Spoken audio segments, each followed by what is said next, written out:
시민자치센터 강의실을 쓰고 여러 가지 용도로 쓰다 보니까 그런 것 같습니다.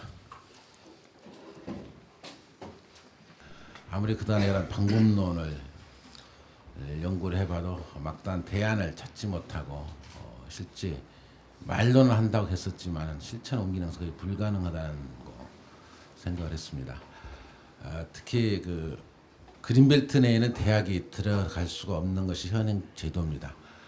고등학교는 그래도 간신히 그 시에 가진 면적의 50%가 그린벨트고 일반 주거지역에 거의 들어갈 수 없는 땅이 있는 그런 시군에 대해서는 그런 시에 대해서는 고등학교까지 넣을 수 있는, 그래서 우리도 강문고등학교라든가 충현고등학교, 수화고등학교가 그린벨트 상태에서 고등학교를 간신히 집어넣었어요. 그것도 법을 개정시켜가면서까지.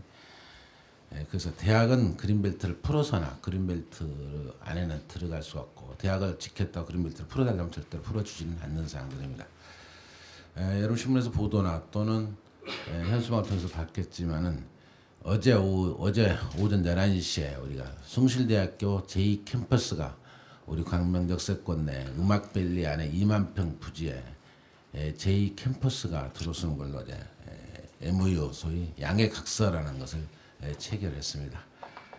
외국인들과 맺는 양해각서는 상당히 성사가 안 되는 확률이 절반이 넘어요. 근데 국내에 양해각서 체결한 일은 거의 100% 실천을 가져올 수 있는 부분들입니다. 특히 대학과 맺은 내용들은 거의 이루어진다고 봐도 틀림없기 때문에 우리는 대학을 유치를 했다 이렇게 단정적으로 얘기해도 틀림이 없을 거라고 보여집니다. 거기에 우리가 들어갈 것은 지금 현재 3개의 기관이 들어옵니다. 여러분이 아시다시피 숭실대학교는 1897년에 내년이면 110주년이 되죠. 평양에서 만들어진 대학입니다. 그래서 1938년부터는 1938년에 신사참배를 거부해서 대학이 폐교가 되죠. 일제 치하 때. 그러고 나서 해방을 거치고 6.25 동란을 거쳐서 1954년도에 지금 상도동의 영락교회에서 처음 시작을 다시 부활해서 대학을 시작했다가 54년도에 숭실대학교 현재 상도동 부지에 왔습니다. 상도동 부지가 지금 현재 한 38,000평 정도밖에 되지 않습니다. 아마 숭실대학에 여러분 가보셨는지 모르겠지만 대학의 모든 건물 꽉 들어차가지고 더 이상 들어올 수가 없고, 숭실대학교는 지금 학생 수가 제가 알기로는 학부 애들만 한 2,000명, 대학원생까지 뭐 하고는 한 3,4,000명 되는 걸로 알고 있습니다. 우리 광명시에 들어오고자 하는 제2캠퍼스의 내용은 우리 시가 음악벨린에서 우리 시가 하는 역할과 함께하기 때문에 공연예술 전문대학원이 들어옵니다. 먼저 공연예술 전문대학원. 그래서 앞으로 무대 공연과 관련된 것들에 대한 부분들 학과가 만들고 대학 아마 석박사 과정 중심으로 해서 아마 실제 학부 내용도 들어와서 함께할 수 있을 거라고 보여집니다. 왜냐하면 현재 숭실대학교 여건이 공연예술 전문대학을 신규로 만드는 대학이기 때문에 그 다음에 우리가 현재 문화산업은 그 정보와 IT와 결합을 하지 않으면 해낼 수가 없기 때문에 이 디지털 단지, 디지털 가산 단지에 많은 IT 기업들이 한 5천여 개 종사만 해도 10만여 명이 되는데 그와 관련해서 IT 과학정보대학원 대학이 들어옵니다. 그 숭실대학원 여러분 기억나실는지 모르겠지만 상당히 오래전부터 근 60년대부터 전산원이라는 걸 만들어가지고 평생학습과 관련해서 대한민국의 최초로 컴퓨터학과 컴퓨터 관련된 일을 시작한 학교예요. 그래서 IT와 관련된 것도 상당 수준이 갖고 있는 대학이죠.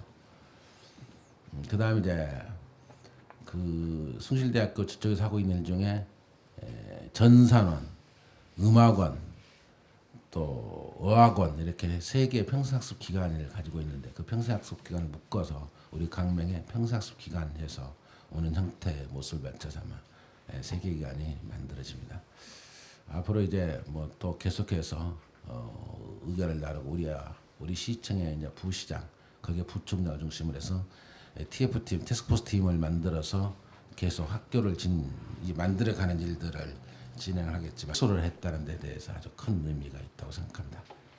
박수 한번 안 치십니까 여러분? 우선은 저는 아주 지금까지 제가 광명에 살면서 시의원, 도의원, 시장을 하면서 가장 가슴 벅찬 일이고 가장 의미 있고 가장 경사스러운 일이고 정말로 시장을 2번에 거쳐서도 가장 큰 일을 해냈다는 생각을 저 개인적으로는 갖습니다. 그 다음에 뭐 한삼동과 우리 시 전반적인 내용에 지금 우리 광명시는 여러분 아시다시피 큰 변화에 직면해 있습니다. 우선 역세권 개발이 어떻게 만들어질 것이냐 하는 것이 아마 여러분 궁금하실 텐데 작년 12월 27일 날 사업 승인을 받음으로써 이제 본격적으로 보상은 이제 80%가 넘어섰습니다. 아마 금년 중에 택지 조성공사가 구체적으로 시작이 되고 특히 2월 중에 그 역사 바로 전면에 2만 3천 평 부지에 소위 프로젝트 파이낸싱 사업이라 해서 PF 사업이라고 하는데 그 주공이 PF 사업을 하는 공고 현상 공모가 2월 달에 나올 것 같습니다. 그러고 나면 거기에 어떤 건물 형태로 어떤 모습으로 만들어질 것인가 하는 것이 구체화되고 지금 그것을 준비하고 있는 우리나라의 아주 초A급 건설회사를 비롯해서 많은 컨설팅 회사들이 관심을 갖고 있습니다. 참고로 우리 광명역사처럼 천안 아산역도 KTX 역사인데 그 앞에 17,000평 옆에 17,000평에다가 PF 사업을 하는 내용을 보면은 대단하게 규모가 있어요. 거기 이번 사장으로 발령받은 사람이 날 주택공사 경기본부장 했던 사람이 가능가 있는데 그림을 좀 보여드리면 이거 우리 거 아니라 천안 아산역 앞에 들어서는 건물이에요. 거기는 이미 우리보다 좀 빨리 진행이 됐습니다. 이렇게 돼 있더라고요. 천안 아산역 앞에 이쪽 건물이 한 55층, 이쪽 건물이 63층 정도 하는 건물에서 4개 동으로 17,000평을 만들어지는 것으로 하는 건 한 1조 이상이 투자가 된다고 합니다. 근데 우리는 여기보다 한 5,000평이 더 많은 면적에서 이러한 형태에 만들어요. 그래서 우리 시에 아주 랜드마크 역할을 할 수 있도록 되는 도시 모습이 만들어질 거라고 봅니다. 그래서 여기에는 호텔도 별 한 6개짜리 정도 되는 그런 호텔부터 시작해서 백화점, 비즈니스 빌딩, 오피스타워, 물론 주상복합, 아파트 형태의 주상복합도 들어갑니다. 이런 형태 건물에서 우리 삼성동에 있는 코엑스몰 그리고 컨벤센터의 기능이 들어가 있는 내용들 이런 것들로 채워지고 아마 구체적인 내용은 아마 금년 4, 5일쯤, 4월, 5월쯤 되면 구체화되지 않겠느냐 이렇게 보여지는데 우리도 이보다는 좀 더 잘 만들어야 되지 않겠어요, 여러분? 네. 저 천안도 촌 사람들 이렇게 만드는데 우리 대광명이라는 시민들이 그렇습니다. 그래서 우리 시민들의 자부심과 긍지를 가질 수 있는 우리 시의 상징적인 아마 건물들이 들어서면서 글자 그대로 광명이란 이름값을 할 수 있는 그러한 도시의 모습들이 하나씩 만들어질 거라고 생각합니다. 음악밸리는 아까 말씀드려요. 우리가 7만 1,000평 부지고 실제 이제 건물이 있으면 4만 3천 평인데 그 중에 2만 평은 이제 우리 아까 숭실대학 제2캠프에서 걸려서 해결되고 그러면 한 2만 한 3천 평 정도가 남고 공원 녹지까지 다 하면은 한 4만 한 5천 평 되는데 공원비약이 큽니다. 그걸 묶어서 이제 음악밸리를 조성하는 일을 우리 시가 했던 일인데 아마 이 대학이 들어서라면 음악밸리 사업의 60%는 성공을 거둔다고 확신이 갑니다. 아마 대학이 유치되고 또 그와 관련된 학과들 중심으로 해서 그 대학이 만들어지기 때문에 음악밸리도 60% 정도는 성공을 해가는 것이다. 이렇게 보면은 틀림없지 않겠냐 이렇게 생각했습니다. 그다음 우리 첫산동 지하철 7호선과 우리 하안동과 소화동을 거쳐서 광명 역사를 거쳐서 간악역까지 가는 경지철 사업을 한 3년도 꾸준하게 진행되어 오는데 그 진행된 결과를 쭉 말씀을 드리면은 그동안 이제 우선 협상자를 선정을 해서 협상을 작년 연말까지 17차 회의를 했고 18차 회의를 내일 또 하게 됩니다. 그래서 회의를 쭉 해가면서 앞으로도 회의는 한 10여 차례 더 할 거라고 보여져요. 기술적인 것을 계속 검토를 해야 되는 거니까. 그래서 아마 금년 상반기 중에 좀 빠르면 빠를수록 좋겠지만 어쨌든 그 협상 마무리를 하고 금년 여름에는 착공을 할 계획입니다. 특히 하안 3동은 우리 경전철이 지나가는 노선이 돼서 아마 여러분 나름대로 걱정이 좀 될 거라고 생각해요. 저게 또 소음은 없는 것인지 자기의 사생활에 침해받는 것은 없는 것인지 이런 것 가지고 고민될 것 같은데 저도 그걸 확인하기 위해서 작년에 우리 시의원들과 함께 그 우리하고 똑같은 라인이 들어서는 것이 싱가포르의 그 판장 라인이라는 곳입니다. 판장 라인인데 그 판장 라인 일부러 타봤어요. 타보고 현장에서 소음기 가서 측정도 해보고 내려서도 해보고 거기에 살고 있는 주민들과 인터뷰도 해보고 부족한 것이 뭐고 불편한 것이 뭔지 좋은 것은 뭐가 있는 것인지 이런 것들을 작년에 제가 한번 싱가포르 방문해 봤고 또 이게 일본에서도 히로시마에서도 타봤고 요코하마에서도 타봤고 키타큐슈라는 시에서도 타봤고 그래서 내가 경전철이 우리나라만 처음 이렇게 시작이 되는 것처럼 보이는 것이 보여지는데 실제 선진국의 100만이 넘는 도시는 거의 경전철이 있다 이렇게 보시면 되고 지금 지구촌 내에서 가장 좋은 교통수단이 지하철이지만은 지하철은 워낙 돈이 많이 들고 운영비가 많이 들어요.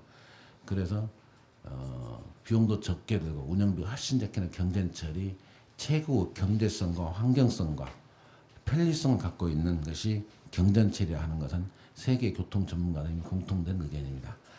다만 우리는 오랫동안에 경전사업과 관련해서 지지부진했던 이미지가 버려가지고 그런데 우리 시는 경전철 사업을 신속하게 가장 적은 비용을 들여서 가장 효율적인 노선을 충분한 경제성을 갖고 출발하고 제안이 되어 있습니다. 저게 이제 4,500억 정도 지금 제한이 되어 있는데 거기에서 3,050억 정도는 민간이 됩니다. 고려산업과 현산을 중심으로 한 컨소시엄들이 되고 약 1,440억 정도가 정부, 우리 광명시, 안양시, 경기도, 주택공사 이렇게 5개 기관이 1,440억 정도 되는데 우리 시가 부담할 것은 한 250억 전후가 되지 않겠느냐. 아직 마무리가 되지는 않았지만은 그 정도 됩니다. 250억 가지고 도로를 뚫으면 얼마나 뚫을 수 있느냐? 이 앞에 우리 지금 금천교 밑에 지하차도를 뚫는데 지하차도 하나 뚫는 돈이 한 250억 들어가요. 쉽게 얘기하면 우리 지금 금천교에 좀 이따 설명을 드리겠지만은 금천교 밑에 우리 남북 간에 서측도로에 우리 저 철산대교나 우리 광명대교처럼 지하차도를 뚫는데 그 지하차도 하나 뚫는데 한 250억 들어갑니다. 예. 그 비용을 들여서 우리 철산역에서 우리 실내체육관 앞을 거쳐서 우리 소화동 보건소 앞을 거쳐서 소화고등학교, 충영고등학교 앞을 거쳐서 광명역사 그리고 저쪽에 관악역과 연결되는 10.4km 구간을 뚫으니까 우리 시는 적은 비용을 들여서 아주 효율적인 교통수단을 만든다고 생각합니다.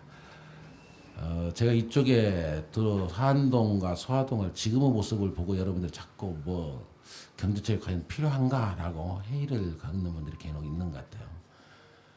우리 광명 역사가 2020년, 2015년 넘어가면은요 하루에 유동인구가 20만이 넘는 곳이 됩니다.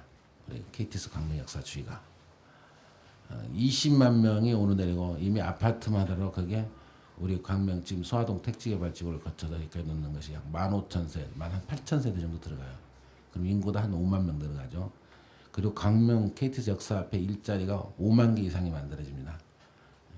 그랬을 때 광명 이 지금 오리로 그리고 새로 택지개발 관련 도로를 뚫어가지고는 지금보다 지금 6차선 도로를 한 10차선 도로로 넓히든가 이렇게 대폭적으로 넓히지 않은 방법이 없는데 만약에 10차선 도로로 해서 넓혀서 2개 도로를 뚫는다면은 조 단위 금액이 들어가야 된다. 1조 단위의 예산이.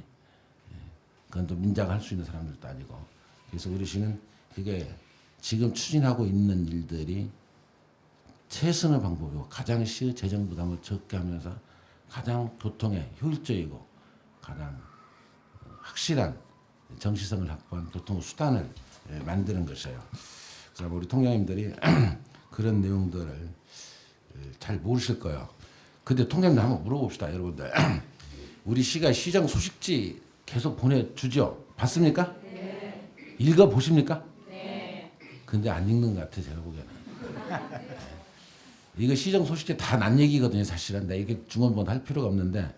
근데 뭐 새로 처음 듣는 것처럼 보는 사람도 있고, 고개 끄덕이시는 분도 있고 그러시는데, 우리 어차피 그 얘기가 나왔으니까 우리 통장님 시정 소식지 꼭 읽어야 돼. 그걸 안 읽으려면 통장 내놔야 돼. 그렇지. 시정이 흘러가는 내용도 벌써 통장을 내 하고 있어. 시세에 괜히 20만 원 내 받아가냐고. 시정 소식지 정말 있고 주민 만날 때 시정 소식 내용을 정확하게 전달하고 해야 됩니다. 그래서 우리 시가 하고 있는 일들을 공무원들 자기 일 아니면 몰라요, 다른 사람 일은. 근데 어쩌면 통장님은 모든 시가 하고 있고 시민들이 알아야 될 정도는 전부 시정 소식지에 다 실립니다. 그래서 시정 소식지를 정독을 해서 항상 누가 물어봐도 우리 시에 대해서는 자신 있게 제가 지금 설명한 것처럼 똑같이 설명할 수 있는 실력을 길러야 돼. 그래야 우리 통장님으로서 자격이 있는 거라고요. 그래서 그런 노력들을 좀 해주십사는 부탁 말씀을 드리고, 어차피 그와 관련된 얘기가 하나 더 나왔으니까 지역에서 어머니 같은 역할을 해주셔야 돼요. 지역에 내통에 살고 있는 중에 속속들이 알아야 된다는 것이죠. 정말 누가 제일 잘 살고 누가 제일 못 사는지, 그리고 저 집은 꼭 도와주지 않으면은 자살할 것 같다든가 말이야. 또 누가 문제가 있겠다. 저 집에 얘가 문제 하나 이런 까지 좀 알 수 있을 정도로 속속들어서 그 통에 대한 것은 확실히 좀 알고 있어야 돼요. 그래서 내가 이번에 작년에 우리가 인구 통계 조사를 했습니다. 통계한다 좀 섭섭한 얘기인데 통계 조사를 하면서 우리 통계원 조사원들한테 이런 부탁을 했어요. 이번에 여러분 통계 조사를 하면서 각 집집마다 호호 방문을 하게 되는데, 호호 방문을 하면서 그 집에 사는 실태를 좀 판단하셔가지고, 뭐 잘 사는 사람 판단할 필요 없고 정말 어려운 사람들, 정말 시가 좀 도와줬으면 좋겠다는 느낌이 있는 집들을 찾으라고 그랬어요. 그래서 거기다 조사표에 복자를 하나 써서 보내주라. 그리고 우리 사회복지사를 전부 방문을 시켜서 우리 제도권에 들을 수 있는 건 제도권 들을 수 있다 다 지정하고, 또 그럴 수 없고도 차상위 계층에서 꼭 도와줄 사람은 누군가를 연결시켜서 그분들이 용기를 갖고 살 수 있는 틀을 만들어 드릴 테니까 해달라 해서, 하여튼 옥상방은 꼭 올라가 보고 지하방도 꼭 들어가 보고, 그리고 가서는 반드시 냉장고 열어보고 쌀떡 열어보고, 이렇게 해서 정말로 도움이 필요한 사람인지 아닌지, 아파 있는 사람 어떤 사람, 이런 것을 좀 조사를 해오라고 그 시작할 때 교육대에 나가서 내가 꼭 얘기를 했습니다. 그래서 그렇게 찾아낸 사람이 무려 몇 명이냐? 455세대 정도 돼요. 근데 통장님들은 그런 역할을 안 해주느냐 이런 얘기예요, 제 얘기는. 그 455세대 중에 제도정에 맞아서 우리가 해준 것은 한 130대를 제도권에 끌어들이고, 또 그렇지 않는 도저히 제도적으로 맞지 않고 도움을 줘야 될 사람들은 또 별다른 대책을 강구를 하고, 이런 역할을 지난 연말에 해왔습니다. 그런 것들도 통장님들이 챙겨서 동장과 협의하고 그 동네 사회복지사하고 협의를 해서 해주는 것이 통장의 역할이라고 생각합니다. 그래서 앞으로도 그 통에 정말로 어머니 같은 역할, 이런 일을 해서 함께 아픔을 함께 나누고 그 아프고 힘든 사람들 부둥켜 안고 함께 갈 수 있는 그런 동네를 만들어 가야 된다고 생각해요. 아마 여러분들이 그런 집을 꼭 찾아서 준다면은 우리 사회복지사나 동해사라는 어떤 대책을 꼭 강구를 해서 만들어 갈 거라고 보고 있습니다. 안 되면 제가 시장이 책임지고 어떤 방법으로 해결할 테니까 그런 이웃과 함께 할 수 있는 그런 따뜻한 마음씨를 갖고 해주셨으면 좋겠다 하는 말씀을 드립니다. 공사기 아마 다 3년이 넘게 준비를 해왔고, 그것을 추진한 건 1999년부터 추진해서 그럼 8년째 이제 마무리가 되어가는 사업입니다. 우리 시로서는 아주 의미 있고, 저런 돔 경유장이 세계적으로 저런 건축물을 갖고 있는 도시가 거의 없습니다. 아마 우리가 최고 건물이라. 아마 도쿄돔도 있습니다, 있기는. 근데 도쿄돔은 저렇게 구조물로 천정을 덮은 게 아니라 천막으로 덮었어요, 천으로. 그래서 저렇게 구조물로 덮여져 있는 돔은 지구상에서 우리 것이 최고인 걸로 저는 알고 있어요, 지금. 아마 거기를 여러분 들어갈 수 있는 기회가 곧 와요. 아마 이번 21일 날인가요? 21일 날인가? 우리나라 톱 가수들이 와서 거기서 개장 사전 행사를 합니다.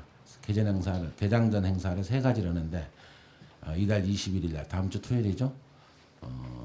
21일 날 인순 씨를 비롯해서 하여튼 대한민국에 내노라는 가수는 꽤 많이 오는 것 같습니다. 그래서 한 2시간 정도 저녁 6시부터인가 7시부터인가 하는데, 그것도 시정 소식 나갔을 텐데 보셨어요? 보셨죠? 예. 하여튼 그런 시성수에 실린 것처럼 그런 행사를 하게 됩니다. 그 안에 들어가 보면은 좌석은 한 15,000석 정도 돼요. 그리고 실제 전체 수용 규모는 한 3만 명 정도 가능하고 거기에 그 전광판이 있는데 전광판 규모가 14m, 8m야.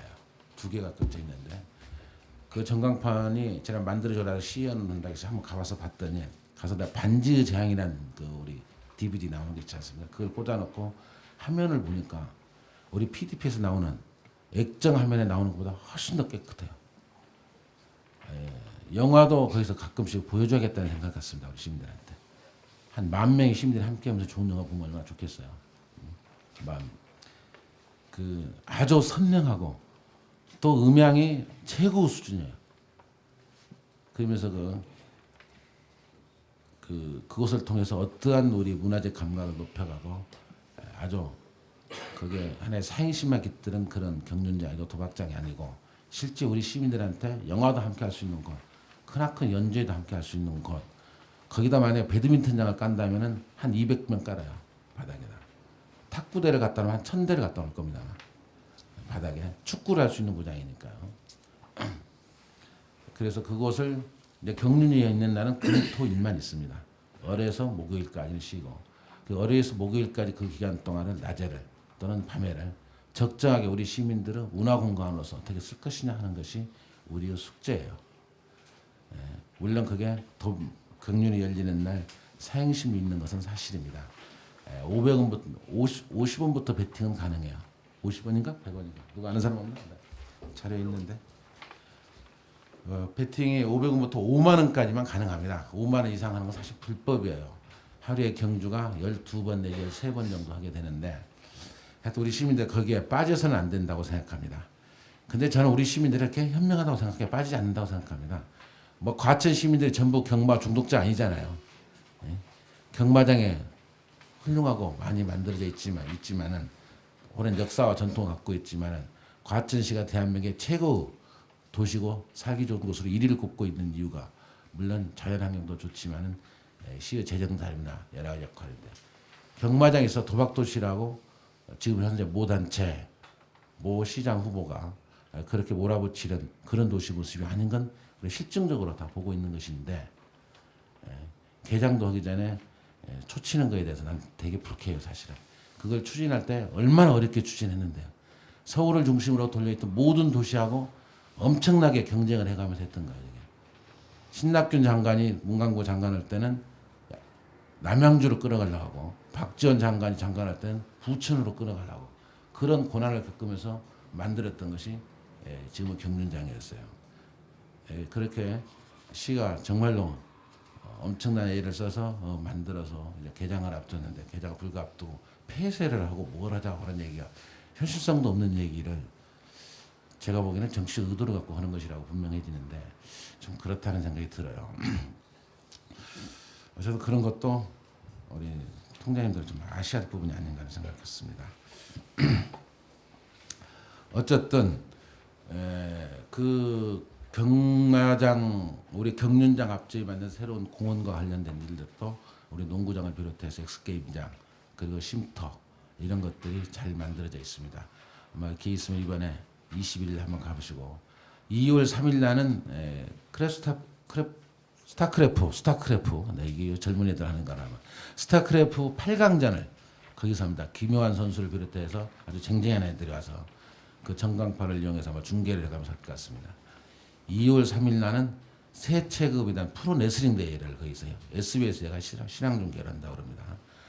하여튼 어쨌든 그러한 사전 행사가 있다는 것을 고지하면서 한번 그런 기회를 통해서 그 신뢰를 함께 보면서 경륜이 우리가 거 가서 무슨 사행심을 키우는 곳이 아니지만 적어도 축구장에 와서 입장료를 내고 요새 축구장 한 2만 원 받죠. 15,000도 받고 내고 와서 한 2시간을 아주 즐겁게 보내고 나오는 것처럼 가서 베팅은 않고 그냥 앉았을 때 입장료가 500원 받을 거예요. 지금 우리 송파에 있는 거 400원 받는데 그 건물 안에 들어가는 게 입장료 있습니다. 그래서 뭐 초등학생이나 중학생 무상 출입을 못 해요. 성인 애는 출입을 못 합니다. 입장료 끊고 들어가야 되기 때문에 돈이 비싸서 못 들어가 아니라 통제를 다 한다는 것이죠. 그만큼. 그렇기 때문에 무슨 초등학생이 들어가고 중학생이 청소년이 들어가거나 이렇지는 근본적으로 불가능한 것이고요. 그래서 입장료 한 500원 내고 지금 총파도 400원인데 하여튼 400원 내고 들어가서 하루 종일 앉아 있어도 누가 시비할 사람 하나도 없어요. 하루 종일 앉아서 자전거 열심히 뛰고 스릴 있게 도는 거 모습 보면서 스트레스를 충분히 풀 수 있는 곳이에요. 또 한 뭐 500원, 1000원 이렇게 베팅하면서 나름대로 또 즐김을 가질 수가 있겠죠. 그렇지만 그래도 왕창 돈을 잃거나 신세를 망치는 근데 그런 사람들은 거기 아니어도 딴 데 가서 또 망쳐요. 경마장 가서 망치던가 뭐 도박어디 뭐 로또를 사서 망치던가 그리고 우리 지금 이미 성해병원 앞에 있지 않습니까? 장애발매사가 성해병원 앞에 있는 장애발매사가 만든 지가 지금 15년 돼요. 14년쯤 되는 것 같습니다. 그걸로 해서 광명지역사에 큰 문제가 있지 않았어요. 한 번도. 실제 뭐 폐망한 사람도 있긴 있을 거라고 생각합니다. 구체적으로 근데 우리 시에 또는 사회 문제에 대해서 시가 접수돼 가지고 지금까지 고민해보는 시가 관심을 가져본 적이 없습니다. 그래서 꼭 그렇게만 생각하지 말고 그 나름대로 잘 할 수 있게끔 하는 것이 중요해요. 만드는 시설을 없애라 폐쇄라는 건 말이 안 되고 부작용이 있는 것은 최소화시키려는 노력을 해야 될 것이고 그걸 위해서 최대한 우리가 가질 수 있는 일들 해야 될 일들을 잘 해서 잘 수 있도록 노력을 하고 그렇게 하자는 주장이 맞는 것이라고 저는 생각합니다. 그런 부분들이 또 필요하다고 생각합니다. 그 다음에 여러분들은 한동에 살기 때문에 강명동 어려운 사정들을 이해하기가 참 어려울 거예요. 강명동은 이제 도시가 만든 지 한 20년이 넘다 보니까 골목길 4m 골목길도 시작해서 6m 그리고 한 20년 된 건축물들 이래서 재개발 재건축에 대한 관심과 애정이 참 많습니다. 그래서 그것을 작년에 우리가 하나의 뉴타운 개념을 도입해서 강명동을 어떻게 개발해 갈 것인가 해서 이미 주민공납에서 계획을 세워서 지금 경기도에 올라가 있어요. 아마 그것이 잘 마무리되면 강명동에 있는 재건축 재개발 관련들이 활기찰 거라고 생각합니다. 그동안에 강명동에 있는 빈집들 무슨 뭐 분양이 안 된 것부터 숱하게 많이 있었습니다. 근데 그런 것들이 대한 관심들이 높아지면서 모든 문제가 해소가 되는 것 같고 또 그 지금 경찰서 앞에 있는 저층 아파트들이 재개발 재건축이 확정이 다 돼서 작년 연말에서 관리 처분까지 승인을 받았습니다. 그렇게 되면 금년 중에 아마 이사를 가기 시작해서 아마 금년 가을쯤은 착공을 하게 될 것 같은 생각이요. 다 한꺼번에 착공은 안 될 거라고 보고 있지만은 거기에는 25평형 아파트부터 60평까지 12층에서부터 38층까지 아파트가 들었습니다. 거기에 7,100세대가 지어져 가지고 2009년 말 내지 2010년도에 입주가 되도록 사업 승인과 또는 그런 관리 처분 기획까지를 다 마무리가 돼서 아마 그게 끝나고 나면 이제 철산동 쪽으로 넘어가겠죠. 우리 철산 저층 쪽으로 우리 9단지 뭐 10단지 11 뭐 8단지 7단지 그게 또 2010년 이후에만 가능합니다. 그래야 25년이 되기 때문에 그래서 이제 광명님 말씀을 드린다면 그러니까 우리 시 성장 과정 만드는 배경 이런 것들을 잘 아셔야 돼요. 거기에 맞춰서 어떻게 변해야 된다 하는 것도 우리 시정을 아마 통장님들 시정이 함께 하는 일이라고 생각해요. 저는. 그래서 많은 우리 단체들이 있지만은 통장님들만 모시고 얘기를 하는 거예요. 지금. 구로공단 때문에 만들어진 것이 우리 광명시 아닙니까? 솔직하게 고백하면은 구로공단에 있던 우리 옛날 그 전자조립, 봉제 이런 저임금 뭐 시대 그때 있던 많은 근로자들을 지역에 있던 우리 누나들, 오빠들, 형들이 살 수 있는 틀을 만든 게 광명이라는 도시 모습이었단 말입니다. 근데 그 디지털 단지가 이제는 IT 산업으로 바뀌고 있어요. 지금. IT 산업이 5천 개 이상이다. 1,000억이 넘는 회사가 수두룩해요. 매출액이죠. 1년에 100억이 넘는 단기 순이익을 내는 회사가 수천 개, 뭐 수백 개가 돼요. 그만큼 이쪽에 있는 단지가 조성되어 있다 보니까 이제 거기에 근무하는 우리 직원들 그런 사람들이 이제 대부분 목동이나 강남에 사는 사람들이 많습니다. 고소득자들이니까. 적어도 연봉이 넘는 소득자가 10,000명이 넘는다고 그래요. 이제 그 사람들을 광명에 살 수 있는 틀을 만들어주는 주거 공간이라다 이런 것들이 만들어져요. 그래서 이런 재건축, 재개발할 때는 좀 더 규모 있게 만들어서 도시가 지금보다 좀 더 업그레이드 될 수 있는 도시 틀을 만들어야 얘들이 커가면서 또는 뭐 애들 자녀가 늘어나면서 이사를 가게 되냐라고 우리는.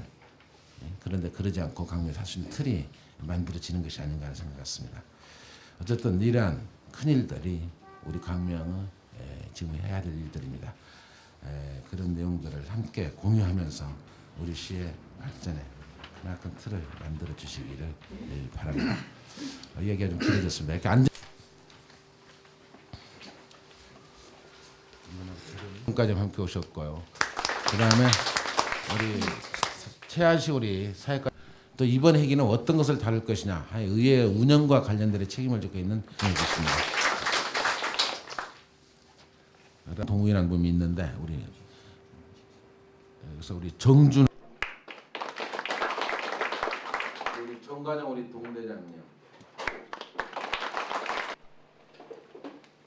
이 정도 말씀드리고 또 설명 한 말씀 말씀드리도록 하겠습니다.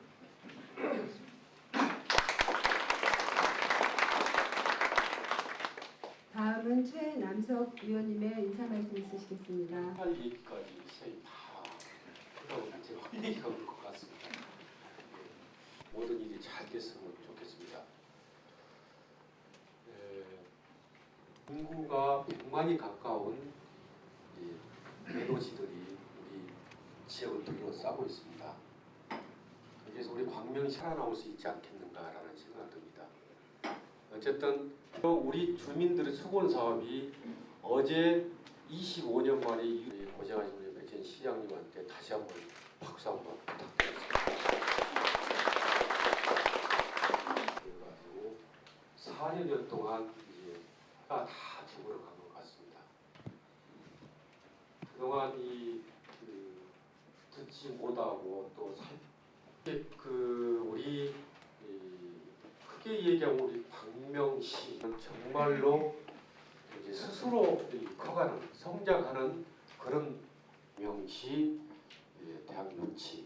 그래서 광명시 아까 명천지가 2006년도에 드디어 빛이 크게는 광명시 적게는 우리 동을 이렇게 생각을 해봤습니다.